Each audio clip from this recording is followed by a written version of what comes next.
David Chen, ang lalaking walang katulad. Kabanata 331. Dalhin mo siya sa akin, hanggat ang babaeng ito ay nasa aking mga kamay, naniniwala ako na itatapon ni David ang kanyang sarili sa lambat. Inutusan ni Jiang Wenji ang kanyang mga nasasakupan na isakay si Gu Yuyao sa kotse, at pagkatapos ay lumayo ang dalawang sasakyan kay Sonya at sa iba pa. Yuyao, nakatatandang kapatid na babae. Pagtingin sa dumaang sasakyan, lahat sina Hizigang at Gu Yufei ay sumigaw ng desperadong. Tumayo si Sonya sa kinatatayuan, para siyang tanga. Hindi ko alam kung gaano katagal, tumunog ang cellphone ni Sonya, si David pala. Sa mga oras na iyon sa bundok, walang signal ang cellphone ni David. Habang papunta sa Yuncheng, nakatanggap si David ng ilang mensahe sa kanyang mobile phone, na nagpapakitang ilang beses siyang tinawagan ni Sonya. Natatakot siyang mag-alala si Sonya, kaya nagpabalik-balik si David. Ate Sonya, ikaw? Tumutunog ang iyong telepono. Maingat na tinulak ni Gu Yufei si Sonya. Saka lang nag-react si Sonya. Kinuha niya ang telepono at nakitang tumatawag si David. Namumula ang kanyang mga mata, at agad na napaluha. David, nasaan ka? Nasaan ka? Si Sister Yuyao ay dinala, si Lin Chanho ay nasugatan at maraming dumudugo. Sa sandaling nakakonekta ang telepono, umiyak si Sonya at sumunod kay David. Boom! Matapos marinig ito ni David, na nagmamaneho, ay natigilan siya saglit, at pagkatapos ay isang napakalaking hangarin na pagpatay ang lumabas sa kanyang katawan, at ang kanyang mukha ay nanlamig at nanlamig. Hintayin mo ako, malapit na ako. Isang pangungusap lang ang sinabi ni David at ibinaba ang telepono. Alam niya na magiging walang saysay ang magtanong pa sa oras na ito, at ang lahat ay kailangang maghintay para sa kanyang pagbabalik. Pinaandar ni David ang sasakyan sa limitasyon at sumugod patungo sa Yuncheng. Sa oras na ito, sina Sonya at Hizigang at ang iba pa ay tumingin kay Lin Chanho, na namamatay na may dugo sa lupa, at tila walang magawa. Tara, tawagan natin siya at dalhin siya sa ospital, baka mamatay siya. Tiningnan ni Gu Yufei ang kalunos-lunos na anyo ni Lin Chanho at bumulong sa takot. Tatawag na ako ng ambulansya. Tumango si Hizigang, handang tumawag sa 120. Hindi na kailangan. Mahinang itinaas ni Lin Chanho ang kanyang kamay, pinatigil si Hizigang, at pagkatapos ay nahihirapang sinabi, Mr. Bumalik ka agad si Chen at pagalingin niya ako. Kahit na si Lin Chanho ay malubhang nasugatan, ang kanyang isip ay napakalinaw pa rin. Alam niya na kapag siya ay ipinadala sa ospital, tiyak na siya ay bubutasan, at pagkatapos ay ang kanyang mga buto ay butas sa paglabas ng dugo, na makakasakit sa kanyang sigla. Ang mga nagsasanay ng martial arts ang pinakabawal gumamit ng kutsilyo sa kanyang katawan. Kung babalik si David, siguradong may paraan para mailigtas siya. At hindi na kailangang maglabas ng bituka. Siya. May kakayahan pa bang medical si Brother Chen? Nagtatakang tanong ni Gu Yufei. He will? My dad was in danger at the time, and it was David who rescued my dad, and we also met that time. Ipinaliwanag ni Sonya kay Gu Yufei. Ito, masyadong perpekto ba ito? Hindi ka panipaniwala ang pakiramdam ni Gu Yufei, hindi niya akalain na ang gayong perpektong tao ay maaaring umiral sa mundo. Marami siyang pera, kayang lumaban, at alam ang medical skills. Ang problema, gwapo siya at dedicated. Napakabuting tao, natatakot ako na hindi niya siya mahahanap ng isang parol, ngunit nakilala siya ni Sonya. Sa oras na ito, tama si Gu Yufei, mas naiinggit si Sonya. Dahil hindi pumunta si Lin Chanho sa ospital, si Hizigang ay humiling sa ilang tao na tulungan siya, binuhat si Lin Chanho sa hotel, at hinintay si David na bumalik. Makalipas ang halos kalahating oras, tumunog ang rush ng preno sa harap ng hotel, at pagkatapos ay lumipad si David papasok sa hotel. Kuya David, bumalik ka na. Nang makitang bumalik si David, dali-dali siyang binati ni Hizigang. Nasaan si Sonya? Nag-aalalang tanong ni David. Mabuti naman si Sonya, nasa kwarto sila ni Yufei, tingnan mo si Lin Chanho mabilis, tinatayang mamamatay ka mamaya. Kinuha ni Hizigang si David at nagmamadaling naglakad patungo sa silid ni Lin Chanho. Kabanata 332. Sa sandaling pumasok siya sa silid, nakita ni David si Lin Chanho sa kama, ang kanyang mukha ay mapotla, ang kanyang dibdib ay lumubog, at ang kanyang katawan ay puno ng dugo. Nang marinig ang boses, bahagyang binuksan ni Lin Chanho ang kanyang mga mata at nakitang nakabalik na si David. Sinubukan ni Lin Chanho na makaupo, ngunit hindi makagalaw ang kanyang katawan. Huwag kang gagalaw, may ipapakita ako sa'yo. Si David ay humakbang pasulong, ang isang kamay ay nakadikit sa balikat ni Lin Chanho, at ang isa pang kamay ay marahang dumampi sa dibdib ni Lin Chanho. Sa oras na ito, malamig at nakakatakot ang mukha ni David. Ginoo. Shen, incompetent ang mga subordinate mo, hayaan mong mag-ulat si Miss Su. Sabi ni Lin Chanho na parang nahihiya. Okay, stop talking. The other party is a master, hindi ka nila kalaban. Mahuhusgahan ni David ang lakas ng kabilang partido sa pamamagitan ng pinsala. Kahit na ang pinsala ni Lin Chanho ay tila nasa kanyang mga mata, hindi ito nakamamatay, ngunit hindi ito ganoon kadaling makabawi. Malinaw na ang kabilang partido ay hindi gustong patayin si Lin Chanho, ngunit ayaw niyang gawing masyadong mabuti ang pakiramdam ni Lin Chanho. Habang ang palad ni David ay dumampi sa dibdib ni Lin Chanho, isang daloy ng espiritual na kapangyarihan ang ipinadala sa katawan ni Lin Chanho. Pakiramdam ni Lin Chanho ay parang nababad ang kanyang buong katawan sa mainit na tubig. Napaka-komportable, at wala man lang siyang naramdamang sakit. Ang sirang tadyang ni Lin Chanho, na nababalot din ng espiritual na kapangyarihan sa oras na ito, ay mabilis na lumaki at gumaling. Unti-unting bumabawi ang lumubog na dibdib ni Lin Chanho tulad ng dati. Maya-maya, pinigil ni David ang kanyang mga kamay, at may bahagyang mantsa ng pawis sa kanyang noo. Ang ganitong uri ng sirang bone regeneration ay nangangailangan ng malaking halaga ng espiritual na kapangyarihan. Kung hindi nakay ni David ang gathering pill, ang kanyang lakas ay bumagsak sa ika-9 na antas ng pagsasanay sa chi. Wala talagang paraan para gumaling si Lin Chanho. O sige, bumangon ka. Matapos alisin ni David ang kanyang kamay, nagpakawala siya ng isang mabigat na buntong hininga at umupo sa upuan sa tabi niya, mukhang nanghihina. Lubhang humanga si Lin Chanho sa sinabi ni David, at agad na tumalikod at tumayo mula sa kama, at pagkatapos ay nagulat siya nang makitang maayos na ang kanyang katawan, ngunit mayroon pa ring ilang mga sugat sa kanyang katawan, at patuloy na umaagos ang dugo. Out! Ngunit ang mga pinsala sa balat na ito, para kay Lin Chanho, wala man lang. Salamat, Mr. Chen. Tumingin si Lin Chanho kay David nang may pasasalamat. Kailangan pang gumaling ang katawan mo, kaya huwag mo nang gumamit ng puwersa pansamantala. Kapag nag-refine ako ng medicinal pill para sa iyo, magiging maayos ang katawan mo. Binalaan ni David si Lin Chanho.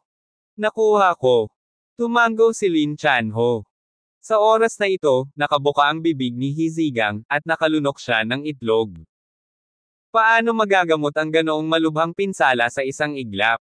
Anong uri ng mahika ang imposibleng ito? Immortal ba itong si David?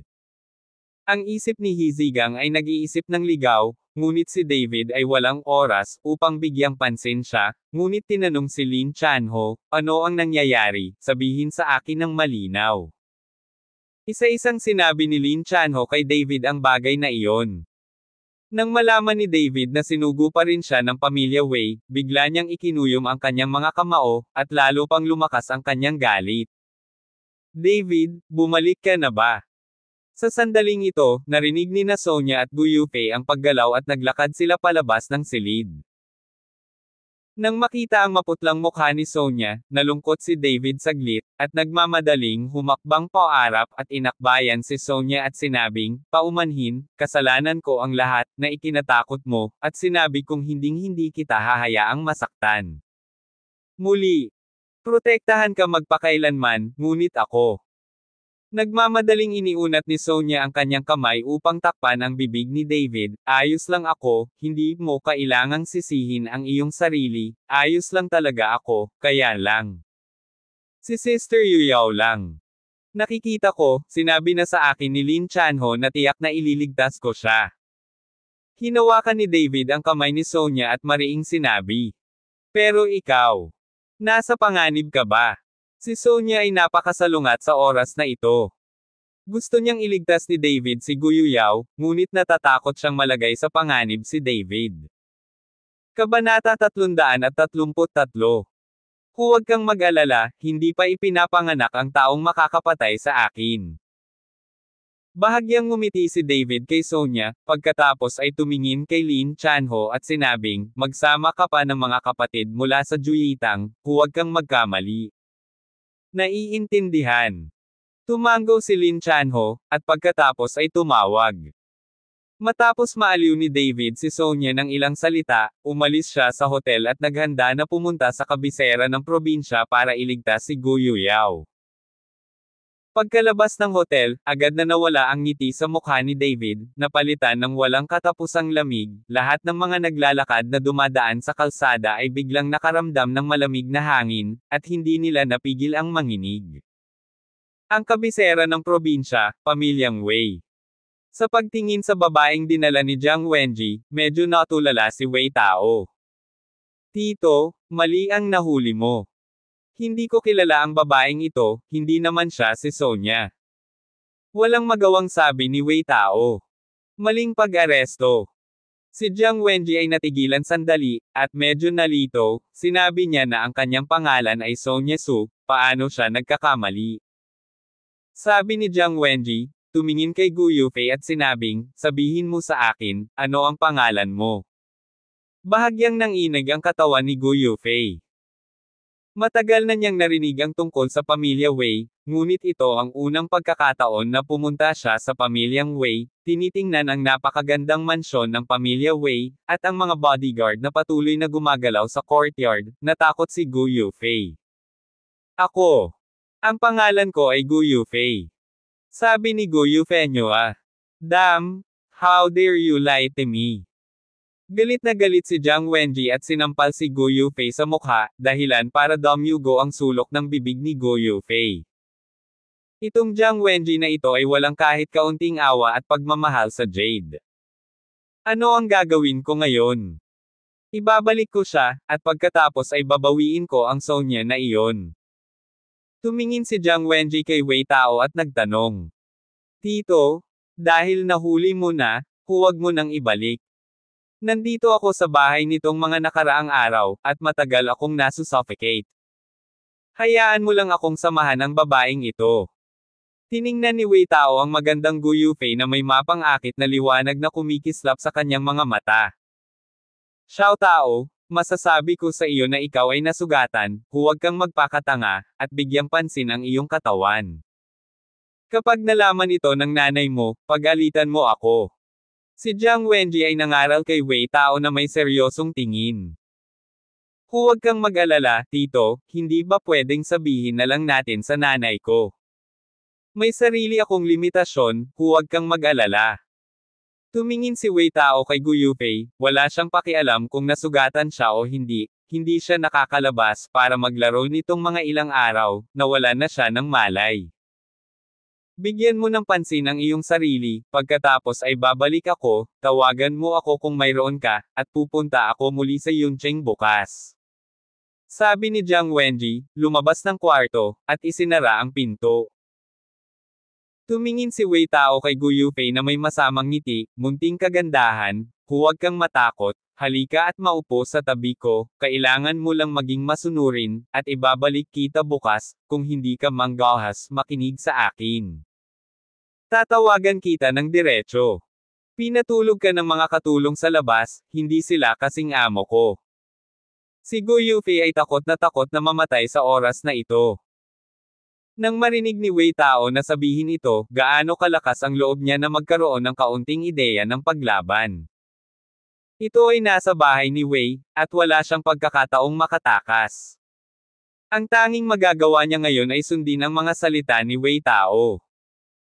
Nang may luha sa kanyang mga mata, unti-unting naglakad si Gu Yufei patungo kay Wei Tao, at pagkatapos ay umupo sa tabi ni Wei Tao.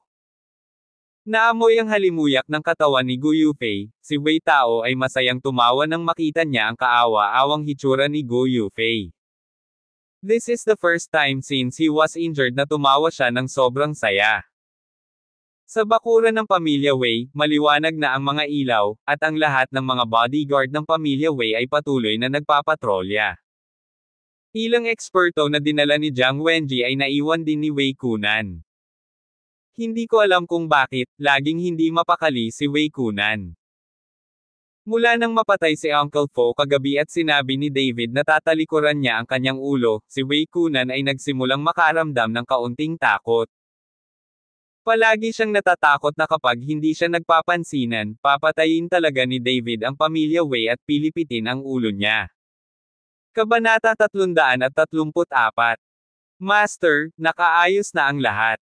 Walang dead corner sa buong bilya. Kahit langaw ay hindi makakalipad. Bukod dito, ilang masters ng pamilya Jiang ang nag-ayos din. Master, huwag kang mag-alala. Pumasok ang kasambahay sa bilya at sinabi kay Wei Kunan. Okay, naiintindihan ko. Ikinaway ni Wei Kunan ang kanyang kamay habang nakaupo sa sofa. Ang kasambahay ay masunaring umatras, habang si Jiang Lanfeng ay nagsuot ng maskara at naglakad pababa. Tingnan mo ang duwag mo. Paano ka matatakot sa gayong kabutihan ng isang mabalahibong batang lalaki? Sa tingin ko mas matanda ka, mas mahiyain ka. Sinaway ni Jiang Lanfeng si Wei Kunan sa kawalan ng kasiyahan. Sumimangot si Wei Kunan, sumulyap kay Jiang Lanfeng, hindi nang ahas na magsalita. Ngunit alam niya mismo na ang taong makakapatay kay Uncle Fu sa isang galaw ay maaaring isang ordinaryong tao. Ibinalik si Uncle Fu kagabi, at pagkatapos sabihin sa kanya ng katulong ang sitwasyon noon, nag-alala si Wei Kun. Kung ordinaryong bata lang si David, bakit magalang na tretuhin siya ni Lin Chanho, Gu Wentian, at maging si Ling Zhenchuan? At paanong hinayaan ni Ruben, ang pinakamayamang tao sa Horendel, ang kanyang anak na babae na makihalubilo sa isang ordinaryong tao? Kaya habang pinag-iisipan ito ni Wei Kunan, mas nagiging mali ito, kaya inutusan niya ang mga tao na palakasin ang kanilang pagbabantay. Nang makitang hindi nagsasalita si Wei Kunan, malamig na sumangot si Jiang Lanfeng, pupuntahan ko ang aking anak at hayaan siyang kumain ng mas maraming pagkain at dagdagan ang kanyang nutrisyon. Sabi ni Jiang Lanfeng, at naglakad patungo sa sariling bilya ni Wei Tao. Sa oras na ito, sa silid ni Wei Tao, si Gu Yufei ay nakahiga sa kama nang walang sinasabi. Nabasa na ng luha ang kobrekama sa kama, ngunit hindi siya naglakas loob na magsalita. Tuwang-tuwang tumingin si Wei Tao kay Gu Yufei, at dahan-daang hinubad ang mga damit ni Gu Yufei gamit ang dalawang kamay. Nang malantad ang magandang balat ni Gu Yufei, namula ang mga mata ni Wei Tao. Talagang tama. Dinilaan ni Wei Tao ang kanyang labi, at halos hindi lumabas ang hala. Si Wei Tao, na hindi makapaghintay, ay itinapon ang kanyang ulo kay Gu Yufei. Kinagat ni Gu Yufei ang kanyang labi at ibinaling ang kanyang ulo sa gilid. Bumubuhos ang mga luha na parang bumubulusok na bunganga ng ilog. Putok. Sa sandaling ito, itinulak ang pinto ng kwarto ni Wei Tao. Nagulat si Wei Tao, nanlamig ang kanyang mukha at nagsabi, paralisado, sinumang pumasok sa pinto ay hindi marunong kumatok sa pinto, nanliligaw ba ito kay kamatayan? Kakatapos lang magmura ni Wei Tao, nang lumingon siya at nakitang ang kanyang ina ang pumasok. Napalitan ng takot ang mukha niya, at nagmamadali siyang bumangon mula sa katawan ni Gu Yufei. Mom, ikaw? Bakit ka nandito? Sabi ni Wei Tao na may halong hiya. Tumingin si Jiang Lanfeng kay Gu Yufei sa kama, at pagkatapos ay kay Wei Tao, na may galit, ikaw na bata, ayaw mo bang mabuhay? Nasugatan ka ngayon, paano sinabi sa iyo ng doktor? Maglakas loob kang gawin ito. Uri ng bagay. Ma, hindi ako maganda sa legs ko. Tsaka, ako lang. Shut up for me? Natuto ka namang magsalita, di ba? Si Jiang Lanfeng ay nanlilisik, sa sobrang takot na si Wei Tao ay hindi nang ahas na magsalita. Si Jiang Lanfeng ay tumingin muli kay Guo Yufei sa kama, at malamig na sinabi, huwag ka nang umalis dito, tingnan mo ang iyong kabutihan, paano ka tumingin parang isang babae, at hindi ko alam kung ano ang nagustuhan ng pamilya ko Xiao Tao sa iyo. Kinuha ni Jiang Lanfeng si Guo Yufei bilang Sonya, hindi niya alam na mali si Jiang Wenji. Kung mabigyan ng amnestia si Guo Yufei, nagmamadali siyang bumangon, hinawakan ang kanyang kwelyo at tumakbo palabas, ngunit hindi niya naisip na tumakas, dahil alam niyang sa isang compound tulad ng pamilyang Wei, hindi makakatakas ang isang babae niya. Sa lahat, matapos mapagalitan ni Jiang Lanfeng si Wei Tao sa silid, lumabas siya ng silid at sinulyapan si Guo Yufei, at pagkatapos ay iwinagayway ang kanyang mga kamay at tinawag ang dalawang katulong, alagaan mo siya, huwag hayaang lapitan siya ng young master, alam mo. Alam ko ma'am. Nagmamadaling tumango ang dalawang katulong, alam nila ang kalupitan ni Jiang Lanfeng, at walang nang ahas na masaktan. Kabanata 335. Nakakulong si Guo Yufei sa isang silid sa gilid, bumulong si Jiang Lanfeng, ang balimatard na ito, tulad ng kanyang ama, ay nababaliw kapag nakakita siya ng babae. Katatapos lang magsalita ni Jiang Lanfeng nang bigla siyang nakarinig ng malakas na ingay. Malakas iyon, parang kalabog. Nagmamadaling hinanap ni Jiang Lanfeng ang reputasyon, at nalaman na ang matayog na tansong pinto ng bilya ay nabuksan ng isang kotse, at ang dalawang tansong pinto ay nahulog sa lupa ng may kalabog, na nagdulot ng pagsabog ng alikabok. Narinig ng lahat ng bodyguard ng pamilya Wei ang tunog at nagmamadaling pumunta sa pinto, at saka inihinto ang kotseng bumangga sa pinto. Bumukas ang pinto ng kotse, at lumabas si David sa kotse na puno ng pamatay na layunin. Sa pagharap sa 12 ng mga bodyguard ng pamilya Wei, ang mukha ni David ay hindi nagpakita ng kahit katiting na paggalaw. Sino ka? Dumating na si Jiang Lanfeng sa oras na ito, bahagyang nakasimangot at nagtanong. Ngayon, lahat ng nasa bakura na ito ay mamamatay. Malamig na sabi ni David, ang boses niya ay parang siyam na liblib na H3le, na kinikilig ang mga tao pagkarinig nito. Ikaw ba si David? Tanong ni Jiang Lanfeng na may buong mukha. Siya si David, patayin mo siya para sa akin. Nang marinig ang paggalaw, sumugod din si Wei Kunan. Nang makita niya si David ay agad siyang nataranta at sumigaw ng malakas. Ang mga bodyguard ng pamilya Wei ay inutusang sumugod kay David ng magkasama. Bahagyang naningkit ang mga mata ni David, ang kanyang katawan ay naglabas ng uhaw sa dugo na nakamamatay na aura, at dahan-dahan niyang ibinaba ang isang bakal na tubo mula sa itaas. Mamatay! Sa sandaling lumabas ang salitang, patay, ang figure ni David ay nawala sa parehong lugar, at pagkatapos ay nakita niya ang isang after image, na nakashuttle sa mga bodyguard ng pamilya Wei. Si David, na nakarating na sa ika-9 na antas ng pagsasanay sa Qi, paanong ang mga ordinaryong bodyguard na ito ay magiging mga kalaban ni David? Bang bang bang! Sa isang mapurol na tunog ng paghagupit, nakita lamang ni Wei Kunan at Jiang Lanfeng ang isang tilamsik ng dugo, at pagkatapos ay tumingin sila sa mga bodyguard ng pamilya Wei na nakahandusay na sa lupa. Ang bawat bodyguard ay tinamaan sa ulo ng isang matigas na bagay, at pagkatapos ay na-headshot. At namatay. Sa loob lamang ng ilang minuto, wala ni isang bodyguard ang nabuhay, at isang makapal na dugong aura ang sumalubong sa Wei family villa. Sa bakal na tubo sa kamay ni David, bumabagsak pa rin ang dugo. Natulala sina Wei Kunan at Jiang Lanfeng, puno ng takot ang kanilang mga mata, nakatingin sa mga eskarlate na mata ni David, pareho silang natakot. Ngayon, mamamatay kayong lahat. Dahan daw ang naglakad si David patungo kay Wei Kunan at sa kanyang asawa. Anak, huwag kang mayabang. Biglang sumugod ang dalawang nasa katanghaliang gulang na lalaki na naka-training suit kay David at sabay na sinuntok. May dalawang tao na nagbabantay sa gilid ni Jiang Lanfeng. Ang apat na taong ito ay ang mga amo na iniwan ng pamilya Jiang. Nang makita ito, itinapon ni David ang bakal na tubo sa kanyang kamay, at sabay na inilabas ang kanyang mga kamao at umahan upang salubungin siya ng direkta. Bang! Apat na kamao ang nagbanggaan, at ang tunog ng sumasabog na kulog ay sumabog.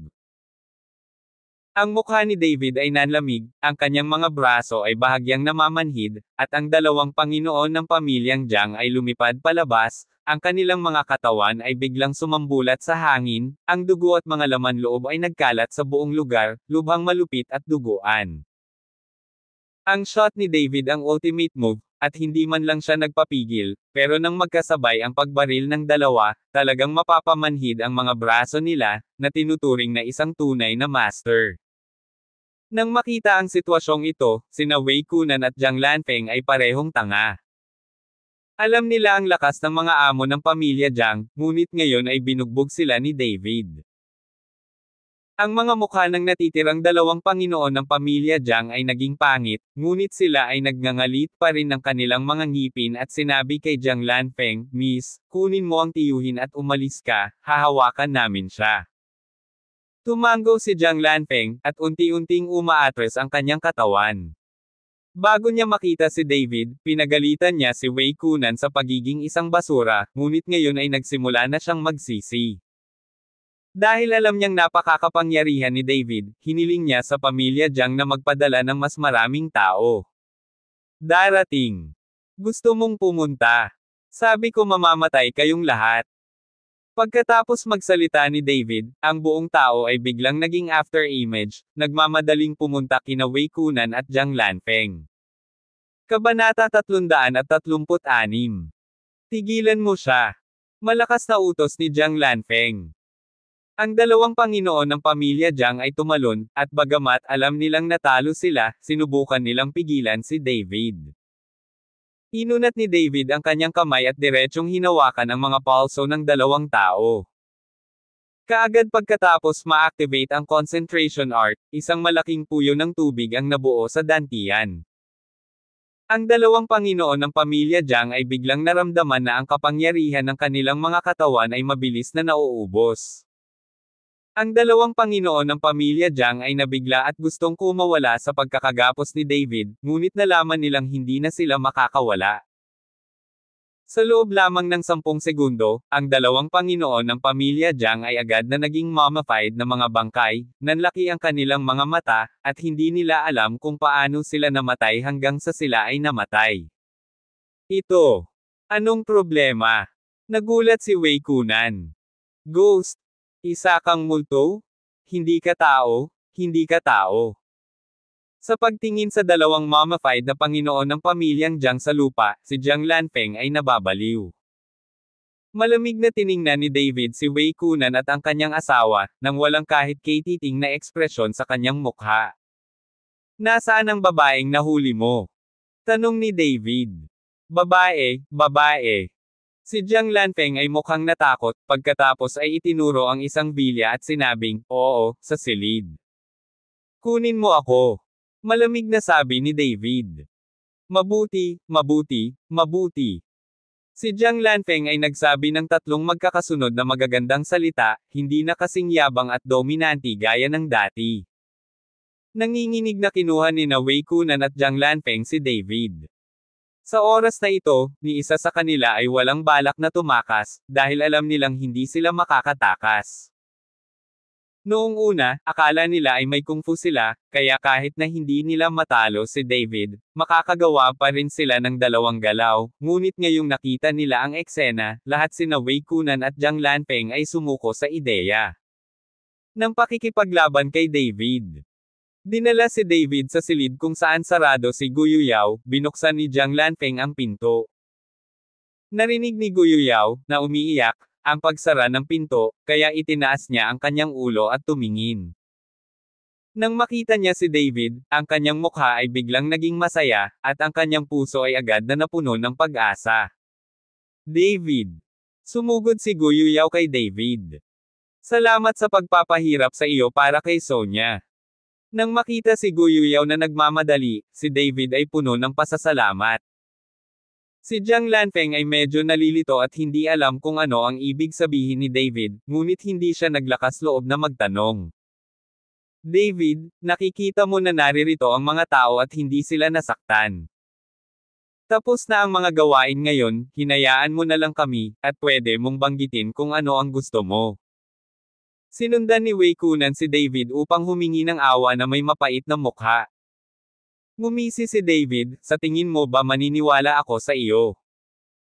Saglit na natigilan si Wei Kunan, ngunit bago pa siya makapag-react, sumuntok si David at diretsyong tumama sa ulo ni Wei Kunan, na agad na hinaipan ang ulo ni Wei Kunan. Sa lakas ni Wei Kunan, hindi siya nakaligtas sa suntok ni David. Naghalo ang dugo sa utak, at direktang tumalsik ito sa mukha ni Jiang Lanfeng. Ikaw. Tumingin si Jiang Lanfeng kay David na may galit sa kanyang mga mata, ngunit hindi makapagsalita. Huwag kang mag-alala, alam kong mahilig kayong mga babae sa kagandahan, hindi ko sisirain ang ulo ninyo, hahayaan ko kayong mamatay ng maganda. Tumingin si David kay Jiang Lanfeng na nakamaskara pa at sinabing. Pagkatapos magsalita, biglang binaril at hinawakan ni David ang leeg ni Jiang Lanfeng. Si Jiang Lanfeng ay pilit na nagpumiglas, ngunit hindi nagtagumpay, at sa wakas ay sinakal hanggang mamatay ni David. Sa pagtingin sa patay na sina Wei Kunan at Jiang Lanfeng, hindi nagbago ni Katie Ting ang mukha ni David, ngunit ang buong katawan ni Guyu Yao ay nagpakita ng gulat, hinawakan si David sa magkabilang kamay, at ang kanyang katawan ay nanginginig ng husto. May natitira pa, at iuuwi na kita kapag tapos na ako. Hinalo ni David si Guyu Yao at pumasok sa katabing silid. Sa oras na ito, naka-headphone si Wei Tao sa kwarto at nanunood ng maliit na video. Ngayon lang, nadala ang kanyang galit, ngunit nabigo si Jiang Lanfeng. Ngayon ay pinanood ni Wei Tao ang maliit na video at handa ng magbulalas. Kabanata 337. Pumasok si David sa silid, ngunit hindi pa ito nahanap ni Wei Tao, at tinitingnan pa rin niya ang kanyang telepono. Humakbang si David, inagaw ang telepono mula sa kamay ni Wei Tao, at hinampas ito sa lupa.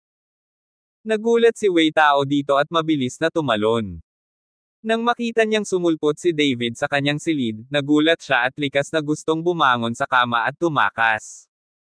Ngunit sa sandaling ang kanyang paa ay tumama sa lupa, siya ay nahulog sa isang kalabog, at nakalimutan niya na ang isa sa kanyang mga binti ay patay na. Shen! David, ikaw. Paano ka nakapasok? Sabi ni Wei Tao na may halong takot. At hindi siya pinansin ni David, ang kanyang mga mata ay naakit ng isang jade pendant sa kama ni Wei Tao. Humakbang si David at dahan-dahang kinuha ang jade pendant. Ang jade pendant ay talagang naglalaman ng espiritual na enerhiya. Tuwang-tuwa si David. Hindi niya inaasahan na ang paglalakbay na ito ay magkakaroon ng hindi inaasahang kagalakan at makakuha ng isang kayamanan. Inilagay ang jade pendant sa kanyang bulsa, ibinaling ni David ang kanyang atensyon kay Wei Tao. David, ikaw? Kunin mo yung jade pendant na gusto mo? At ang mga gamit sa kwarto ko, kunin mo kung ano ang gusto mo, kunin mo at umalis ka kaagad, kapag nalaman ng tatay ko at ng nanay ko, hindi ka na talaga makakatakas. Alam ni Wei Tao na ang pinakamahalagang bagay sa oras na ito ay suyuan muna si David, kung hindi, sasalakayin siya ni David, at wala siyang kakayahang lumaban. Ang iyong ama, ang iyong ina. May panunuya sa mukha ni David, inabot niya para kunin si Wei Tao, at saka naglakad palabas. Naglalakad patungo sa susunod na silid, pinalayas ni David si Wei Tao, nandito ang iyong mga magulang at ang iyong ina. Ngayon, napakabait ko at hinahayaan kong mamatay ang pamilya mo ng sama-sama. Tiningnan ni Wei Tao ang mga bangkay ng kanyang mga magulang, at ang buong tao ay biglang natakot. David, huwag mo akong patayin, maaari mo akong lampasan, handa akong maging aso mo sa hinaharap, handa akong ibigay sa iyo ang buong pamilya Wei, at iligtas ang aking buhay. Mapait na umiyak si Wei Tao at nagmamakaawa. Nang makitang ganoon si Wei Tao, nawalan din ng interes si David na pahirapan siya, binuhat niya si Wei Tao gamit ang isang kamay, at pagkatapos ay hinampas ang kabilang kamay kay Wei Tao. Paf! Agad na tumagos ang kamao ni David sa katawan ni Wei Tao, nanlaki ang mga mata ni Wei Tao, at hindi makapaniwalang tumingin sa kanyang dibdib. Hinailan ni David ang kanyang braso, bumagsak ang katawan ni Wei Tao sa lupa, at agad na umagos ang dugo. Paimpol niyang hinugasan ang katawan at sinunog ang buong vilya. Sa wakas, tumingin si David kay Go Yuyao at sinabing, "Tara na." Tumango si Go Yuyao, ngunit pagkatapos lamang ng isang hakbang, ang katawan ni Go Yuyao ay agad na bumagsak patungo sa harapan. Nang makakita ng ganitong madugong eksena, nanlambot na ang mga binti ni Go Yuyao, at hindi na siya makalakad. Nang makita ito, si Go Yuyao lang ang nagawang buhatin ni David at maglakad patungo sa sasakyan. Hinawakan ni Go Yuyao ang leeg ni David gamit ang dalawang kamay, ang kanilang kasalukuyang relasyon, tulad ng isang matalik na kilos, ay nagpabilis ng tibok ng puso ni Go Yuyao at namula ang kanyang mukha, ngunit hindi nagbago si David. Si Go Yuyao, na nasa mga bisig ni David, ay tahimik na isinuot ang kanyang ulo sa mga bisig ni David. Pakiramdam niya ay ligtas at komportable siya sa mga bisig ni David. Palihim niyang sinulyapan si David, lalong namula ang mukha ni Go Yuyao, nakita niya talaga na nag-iiba ang mood niya, umasa pa siyang hindi boyfriend ni Sonia si David, kundi sarili niyang boyfriend, at ganoon din siya nitong boyfriend hugs. Hindi alam ni David kung ano ang iniisip ni Go Yuyao. Isinakay siya nito sa kotse at nagmamadaling bumalik sa Yuncheng. Si Go Yuyao sa kotse ay patuloy na nakatingin kay David na may paghanga sa kanyang mga mata. Di nagtagal pagkaalis ni David, nagsimulang mag-alab ang nagngangalit na apoy ng pamilya Wei, na direktang sinunog ang buong pamilyang Wei nang hindi na makilala, at ang apoy ng pamilya Wei ay lalong nakagambala sa buong pattern ng kabisera ng probinsya, at ang kabisera ng probinsya ay muling magkikita pagkatapos. Ito ay isang madugong bagyo. Kabanata 338. Yuncheng, napuyat si Sonia buong gabi. Nag-aalala siya kay David. Agad na nagpadala si Lin Chanho ng daan-daang tao mula Horendel hanggang Yuncheng, at direktang pinrotektahan ang hotel na tinutuluyan ni Sonia. Natakot ito sa may-ari ng hotel na halos mamatay, sa pag-aakalang may nasaktan siya. Hanggang sa mabagal na sumikat ang araw ay bumalik si David sa kotse na deformed ang harapan. Mahigpit ang tibok ng puso ni Sonia nang makita niyang malapit ng ice scrap ang sasakyan. Pagbaba ni David sa sasakyan, tumalon si Sonia, "David, okay ka lang? Hindi ka ba nasaktan?" Tanong ni Sonia na may pag-aalala. "Ayos lang ako, paano ako masasaktan ng munting pamilyang Wei?" Sabi ni David na may bahagyang ngiti. Sa oras na ito, bumaba din si Go Yuyao sa kotse. Nang makitang magkayakap sina Sonia at David, biglang umasim ang puso ni Go Yuyao. "Yuyao? Ikaw? Ayos ka lang ba?" Nang makita ni Hizigang na nailigtas si Go Yuyao, nagmadali siyang yakapin si Go Yuyao sa kanyang mga bisig para aliwin.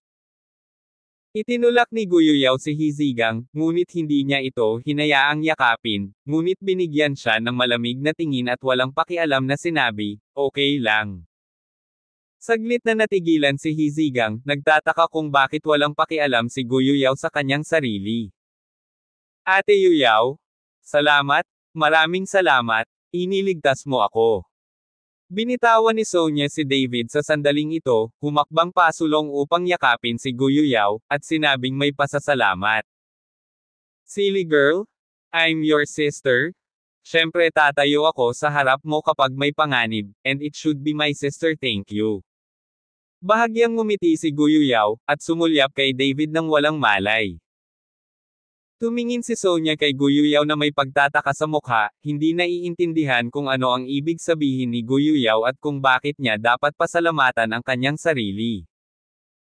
Nang makita ang naguguluhan na hitsura ni Sonia, ipinaliwanag ni Go Yuyao, "Gustong pasalamatan ni sister dahil nakahanap ka ng napakagandang boyfriend, kung hindi, hindi na makakabalik ang kapatid ko." Sinabi ito ni Guyuyaw sa isang pabirong tono, ngunit mayroon siyang totoong iniisip sa kanyang puso. Dahil sa hitsura ni David, nalaman niya sa wakas kung anong klaseng boyfriend ang kailangan niya. Ate Yuyaw, huwag mo siyang masyadong purihin, maliligtas na naman siya sa pagkabahala. Nakangiting sabi ni Sonia. Si David at Guyuyaw ay ayos lang, at ang lahat ay nagpahinga, at ang mga salita ni Sonia ay nagpatawa rin sa ilang tao. Patuloy na tumatakbo si David sa nakalipas na 2 araw, at talagang medyo pagod na siya. Pagkatapos ng ilang simpleng salita, nagpahinga si David. Si David at ang iba ay nakatulog, ngunit ang kabisera ng probinsya ay naging isang kaldero ng lugaw. Ang isang sunog sa pamilya Wei ay agad na nagpaigting sa nerbiyos ng maraming pamilya sa kabisera ng probinsya, at lahat sila ay naghihintay at nanood. Maraming ari-arian ang pamilya Wei sa kabisera ng probinsya. Ngayon ay wala na ang pamilya Wei, ngunit ang mga industriyang iyon ay nangangailangan ng isang taong pumalit, kaya maraming mga pamilya ang nakatitig sa malaking piraso ng taba na ito. Huwag mong tingnan kung kailan nandoon si Wei Kunan, lahat sila ay tinawag na magkakapatid, ngunit ngayong wala na ang mga taong ito ay agad na magiging mga gutom na lobo, handang hatiin ang pamilya Wei anumang oras. Sa oras na ito, ang vilya ng pamilya Wei ay napapaligiran ng daan-daang naka-uniforming mga detective. Ang mga walang kaugnayang tauhan ay hindi pinayagang makapasok, at kahit isang kordon ay inayos sa loob ng radius na ilang kilometro. Ano ang kasalukuyang sitwasyon ng pamilya Wei? Walang nakakaalam. Kaalaman. Sa sandaling ito, isang nasa katanghaliang gulang na lalaki na nakasuot ng simpleng pananamit, na may mukha ng pambansang karakter at nakasimangot na nakakunot ang noo, tinakpan ng panyo ang kanyang bibig at ilong, na sumasangga sa makapal na aura ng dugo. Ang taong ito ay si Li Shuyi, ang Pavilion Master ng Provincial Capital. Ang Departamento ng Seguridad ng buong kabisera ng probinsya ay binabantayan ng pavilion.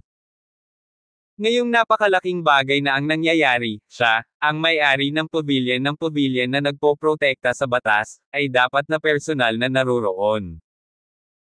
Pavilion Master, pagkatapos ng imbentaryo, may kabuoang 48 bangkay, ngunit lahat ng mga bangkay ay nasunog, at ang kanilang mga pagkakakilanlan ay hindi matukoy. Kailangan ng karagdagang screening. Isang napakahusay na batang babae na may nakapusod at uniforme ang lumapit kay Li Shuyi at magalang na nagsabi. Kabanata 339. Kung narito si David at nakita ang babaeng ito, tiyak na medyo pamilyar siya, dahil ang babaeng ito ay halos katulad ni Gu Wentian sa ilang mga paraan, at ang babaeng ito ay si Gu Linger, ang apo ni Gu Wentian. Matapos magretiro si Gu Wentian mula sa kabisera ng probinsya, bumalik siya sa Horendel upang magretiro, habang ang kanyang mga anak at apo ay nagtatrabaho pa rin sa kabisera ng probinsya. Wala ka bang kabuhayan? Sabi ni Li Shuyi na nakakunot ang noo. Hindi, walang isang buhay na tao, at ang surveillance video recorder ay kinuha din, kaya walang data ng video na natitira. Umiling si Gu Linger. Linger, ano sa tingin mo ang bagay na ito? Patuloy na tanong ni Li Shuyi. Ang bagay na ito ay malinaw na naghahanap ng paghihiganti, dahil maraming ginto at pilak na alahas ng pamilya Wei ang hindi nawala, ngunit ang pamamaraan ng pumatay ay napakalupit. Maraming tao ang napatay sa pamamagitan ng headshots. Makikita na may matinding puot sila sa pamilya Wei. Maingat itong pinag-aralan ni Gu Linger. Dahil ito ang kaso, pagkatapos ay imbestigahan ang lahat ng mga taong may puot sa pamilya Wei. Napabuntong hininga si Li Shuyi, Hoy, ang kabisera ng probinsya ay magiging magulo sa hinaharap, at ang ating magagandang araw ay magtatapos. Ang Pavilion Master, sa pamilya Jiang, kami. May sasabihin sana si Gu Linger, ngunit nakarinig siya ng matinding away sa pintuan. Alisin mo na ang lahat dyan, papatayin ko ang sinumang pigilan ako ng fuck. Ang boses ay puno ng pagpatay at galit. Sa Dagendong, galit na sumugod ang isang grupo ng mga tao, nanood ang isang grupo ng mga tik-tik, at walang nang ahas na pigilan ito. Ang pinuno ay isang matandang may kulay abong balbas, puno ng galit ang kanyang mga mata, tinitingnan ang kasalukuyang eksena ng pamilya Wei, biglang namula ang kanyang mga mata. At sa tabi ng matanda ay sinundan si Jiang Wenji. Ang mga taong ito ay mula sa pamilyang Jiang, at ang matandang ito ay ang ama ni Jiang Lanfeng, si Jiang Zhengchong. Matapos marinig ang tungkol sa aksidente sa pamilya Wei, agad na dinala ni Jiang Zhengchong ang mga tao ng personal. Sino te? Sino ang gumawa nito? Gusto kong parusahan ang siyam na angkan. Bahagyang nanginig ang katawan ni Jiang Zhengchong, at malinaw na maririnig ang dagindong kahit ilang milya ang layo. Matandang Jiang.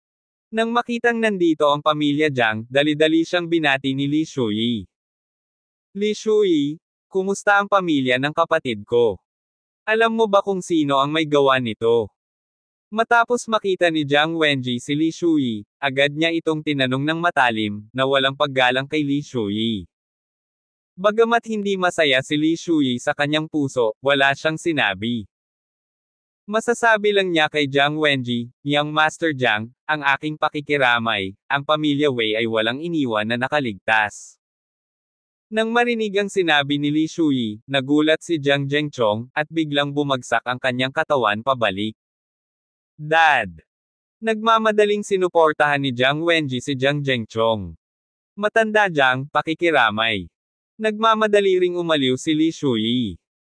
Ang katawan ni Jiang Zhengchong ay nanginginig, ang kanyang mga mata ay nakapikit, at siya ay gumaling pagkaraan ng ilang sandali. Wala akong pakialam kung sino ang gumawa nito, dapat kong basagin ang katawan niya sa 10,000 piraso.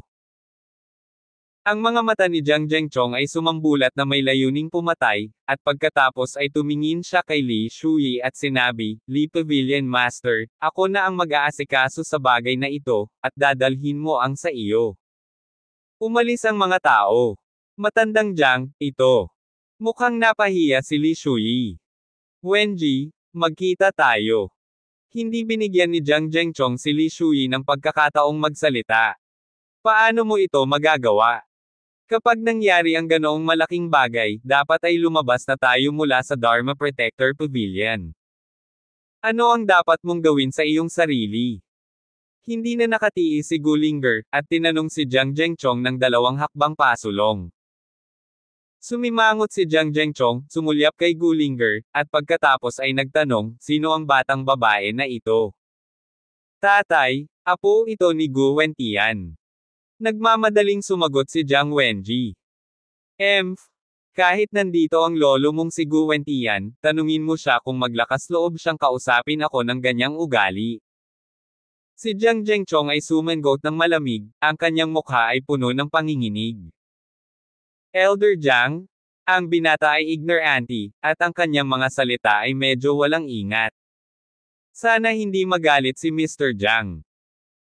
Nagmamadaling humingi ng tawad si Li Shuyi, at pagkatapos ay nagpatuloy, Elder Jiang, ang libing ng pamilya Wei ay nangangailangan pa rin ng pamilya Jiang na asikasuhin, at ngayon ang buong probinsya maraming mga pamilya sa lungsod na tumitingin sa pamilya Wei, dapat italaga ni Jiang Lao. Mas maraming enerhiya dito, para sa paghuli sa mamamatay tao, iwanan mo lang ito sa ating Dharma Protector Pavilion. Kabanata 340. Matapos itong marinig ni Jiang Wenji, bumulong siya ng ilang salita sa tenga ni Jiang Zhengchong, na parang may sinasabi siya. Bahagyang naningkit ang mga mata ni Jiang Zhengchong, sino mang maglakas loob na salakayin ang ideya ng pamilya Wei ay lalabanan ang aking pamilyang Jiang, ngunit gusto kong makita kung gaano kalakas ang loob ng pamilyang iyon sa kabisera ng probinsya. Pagkatapos magsalita, ang katawan ni Jiang Zhengchong ay biglang sumambulat na may lumalakas na aura na nakamamatay, ang mga damit sa kanyang katawan ay automatikong walang hangin, at lahat ng mga tao sa paligid ay nanginginig at nanginginig. Bibigyan kita ng 3 araw para dalhin sa akin ang pumatay sa loob ng 3 araw. Kung hindi mo pa nahuhuli ang mamamatay tao pagkatapos ng 3 araw, lulutasin ko ito sa sarili kong paraan. Malamig na sabi ni Jiang Zhengchong kay Li Shuyi. 3 araw. Biglang nagpakita ng kahihiyan ang mukha ni Li Shuyi. Pavilion Li, sasabihin ko sa iyo ang personal selection. Karamihan sa mga ito ay ginagawa ng isang lalaki na nagngangalang David. Siya ay mula sa Horrendel. Para sa iba, maaari mong suriin ito sa iyong sarili. Matapos mabalitaan ni Jiang Wenji ang aksidente sa pamilya Wei, naisip niya si David sa unang pagkakataon. David. Bumulong si Li Shuyi, pagkatapos ay tumango at sinabing, "Salamat, Young Master Jiang, sa pagpapaalala sa akin, titingnan ko ito ngayon." Inalis ni Li Shuyi ang mga tao, at ang pamilyang Jiang ang hahawak sa natitirang bahagi ng pamilya Wei. Linger, hindi ba nagpapahinga si Gugu sa Horrendel? Tanungin mo si Gugu, sino itong David, na kayang sirain ang pamilyang Wei, ngunit hindi siya dapat isang ordinaryong tao. Bakit hindi ko narinig? Habang nasa daan, sinabi ni Li Shuyi kay Gulinger. Nakuha ko. Casual na sumagot si Gulinger, ngunit may kaunting displeasure sa kanyang mukha. Dahil sinanay pa lang ng pamilya Jiang, napakalungkot nito kay Gulinger. Sumulyap si Li Shuyi kay Gulinger at walang sinabi, ngunit bahagyang bumantong hininga.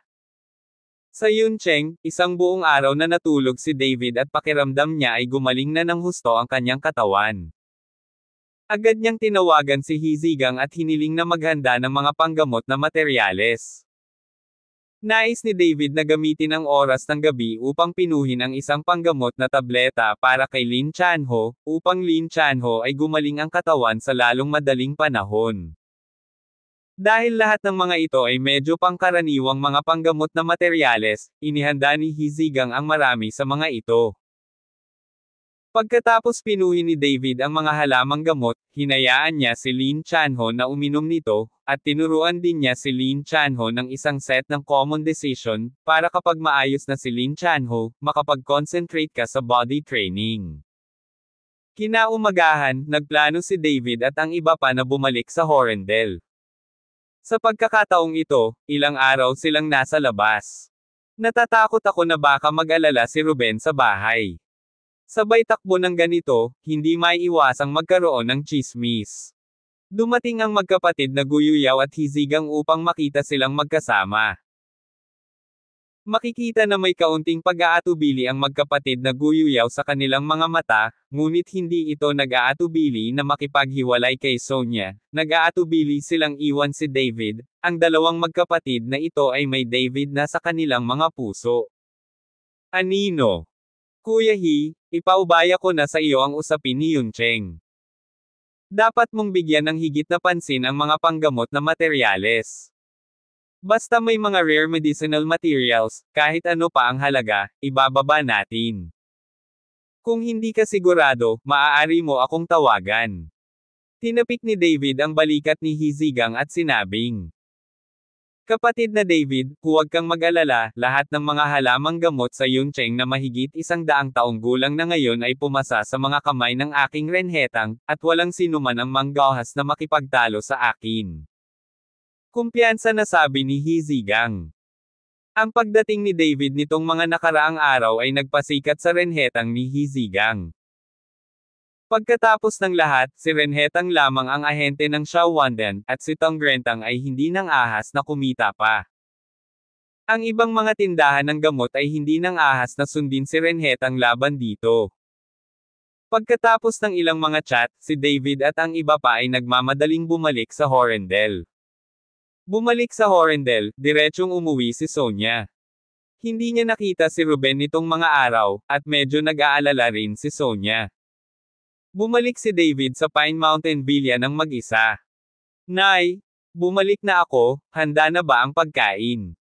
Pagkapasok sa pinto, nagpalit si David ng sapatos at sumigaw ng kusa. Abangan ang mga susunod pang kabanata ng David Chen, ang lalaking walang katulad.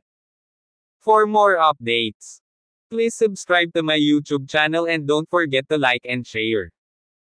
Thanks for your support.